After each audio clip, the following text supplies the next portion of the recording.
ಕ್ಷೇತ್ರನೇ ಹಾಳಾಗೋಗಿದೆ.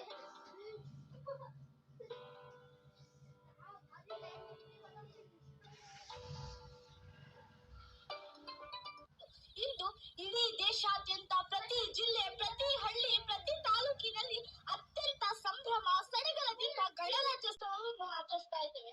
ದುರಂತ ಅಂದ್ರೆ ನಮ್ಮ 80% ಜನರಿಗೆ ಈ ಗಣರಾಜ್ಯೋತ್ಸವವನ್ನು ಯಾಕೆ ಆಚರಿಸ್ತೀವಿ ಅಂತ ಸರಿಯಾಗಿ ಗೊತ್ತೇ ಇಲ್ಲ.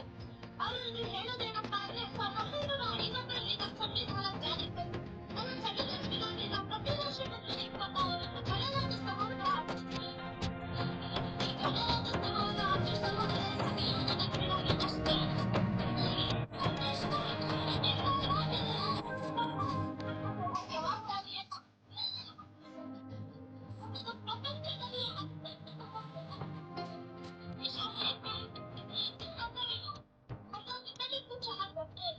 ದೇಶದ ಉಕ್ಕಿನ ಮನುಷ್ಯರಾದ ಸರ್ದಾರ್ ವಲ್ಲಭಭಾಯಿ ಪಟೇಲ್ ರವರ ಪರಿಶ್ರಮದಿಂದ ವಿಶಾಲ ಭಾರತ ದೇಶ.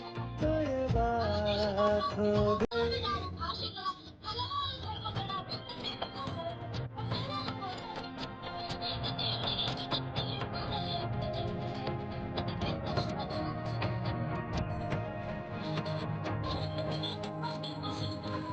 ಭಾರತೀಯರಿಗೆ ಖುರಾನ್ ಶ್ರೇಷ್ಠ, ಒಬ್ಬ ಮುಸ್ಲಿಮರಿಗೆ ಬಿಟ್ಟು ಶ್ರೇಷ್ಠ. ಆದರೆ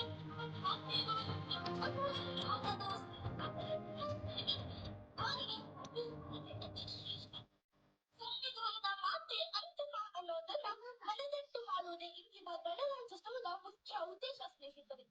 ಸಂವಿಧಾನದ ಜ್ಞಾನಸಾಗರ ಡಾಕ್ಟರ್ BR ಅಂಬೇಡ್ಕರ್ ಅವರ ನೇತೃತ್ವದಲ್ಲಿ 250ಕ್ಕೂ ಹೆಚ್ಚು ಮೇಧಾವಿಗಳಿಂದ ತಯಾರಾಗಿರೋ ಮಹಾ ಕಾನೂನು ಗ್ರಂಥ. ಈ ಸಂವಿಧಾನದ ಮಾರ್ಗದರ್ಶನದಲ್ಲಿ